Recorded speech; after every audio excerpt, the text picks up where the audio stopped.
پنجاب کی دھرتی کا وہ شیر مرد کہ عربی میں جس نے اتنا بڑا انسائکلوپیڈیا فقہ کا تیار کیا کہ اگر دین اسلام نافذ کر دیا جائے تو شاہ عنایت قادری کی کتاب قانون کے لیے کافی ہے. حضرت امام احمد رضا خان فاضل بریلوی رحمت اللہ علیہ کا فتاوی رضویہ شریف، اس کے حقائق، وہ کھلا دفتر، وہ علم و حکمت کا گلشن، اس کے دلائل وہ اردو زبان میں اور پھر عربی حصہ بھی اس میں کافی موجود ہے. لیکن اس شیر مرد نے، جس کو لوگ صرف یہ سمجھ کے کہ بلے شاہ صاحب کے پیر ہیں تو شاید ڈھول ڈھمکے والے ہوں گے، عربی زبان میں انہوں نے اس دور میں کتابیں لکھی. عجائب گھر میں جا کے دیکھ لو، پنجاب یونیورسٹی کی لائبریری میں دیکھ لو. میں نے ماورائے نہر تک افغانستان کی لائبریریوں سے تلاش کیا، اتنی بڑی کتاب تھی. اس کو اس زمانے میں جب پریس نہیں ہوتے تھے کاتبوں نے کلموں سے لکھ کے رائج کیا. آج بھی افغانستان کی مخطوطات کی لائبریریوں میں اس کے کئی نسخے موجود. میرے پاس اس کے 10 نسخے ہیں اور یہ ان میں سے ایک جلد ہے، پوری کتاب نہیں ہے.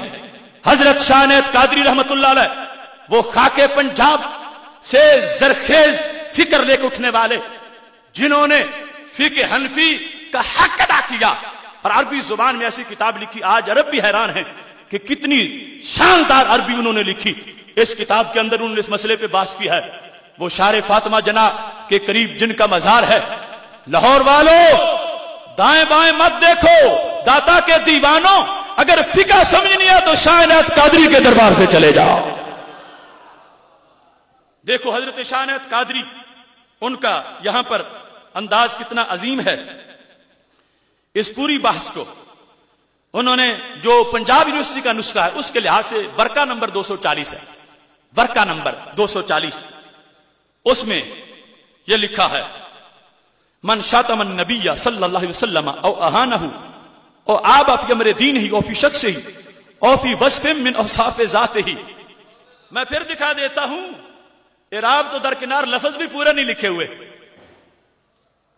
اور یہ ہے کہ راز کی باتیں تھی، راز والوں کے لیے لکھ دی. کیا لکھا؟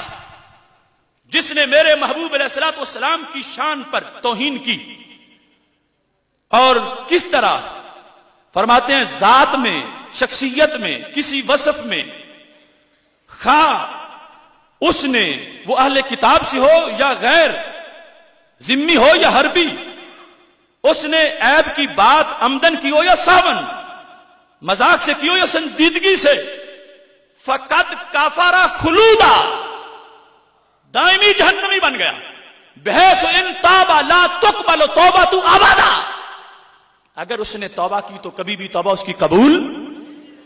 ہمیں دہشت گردی کرنے کے دعوت تانے دینے والے اور خود صوفی بننے والے، میں کہا یہ نیا تصوف ہے، پرانا تصوف تو شاہ عنایت قادری والا ہے.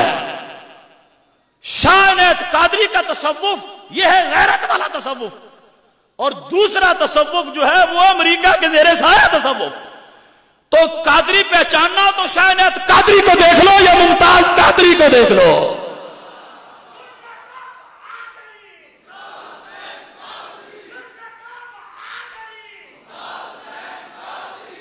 یہاں پر انہوں نے کیا لکھا؟ وَحُكْمُهُ فِي الشَّرِيَّةِ عِنْدَ مُتَأَخِّرِ الْمُجْتَهِدِينَ اِجْمَاعًا وَعِنْدَ أَكْثَرِ الْمُتَقَدِّمِينَ الْقَتْلُ قَطْعًا. ایسا اگر کرے گا تو سارے متأخرین مجتہد بالاتفاق، کیا وہ سارے امام صاحب کو سمجھ نہیں سکے تھے؟ سب کا اکثر متقدمین اکثر بولا اور ادھر اجماع بولا اور امام صاحب کو اجماع میں شامل کیا. جس طرح کے نسیم الریاض میں جو کہا کہ صحیح مذہب امام صاحب کا وہی ہے جو ائمہ ثلاثہ کا مذہب ہے. اس سلسلہ میں فقہ حنفی ان سے جدا نہیں ہے. اور یہاں پر واضح طور پر انہوں نے لکھا ایسے گستاخ کو قتل کر دیا جائے گا. وَإِنْ فَاتَ فِي قَتْلِ وَانْعِدَامِهِ الْمَصَالِحُ الدُّنْیَوِیَّہ او دینویہ، رکھا دنیا مسالے ختم ہو، دنیا کی مصلحتیں یا دین کی جو بھی ہو جائے، جس نے ایسا کیا اس کو زندہ نہیں چھوڑا جائے گا. اب یہ تو دہشت گردی سے ابھری ہوئی فکر نہیں ہے، یہ تو روحانیت والی فکر ہے، یہ تصوف والی فکر ہے. یہ جو ان کا ورق ہے نا، ورق نمبر 239، اس پر کیا لکھا ہے؟ اس پر انہوں نے واضح طور پر یہ لکھا، میں اس کو بیان کرنا چاہتا ہوں. وَهَذَا مذہب ابی بکر صدیق والامام الاعظم، یہ حضرت ابو بکر صدیق رضی اللہ تعالیٰ عنہ کا مذہب ہے اور یہ امام اعظم کا مذہب ہے۔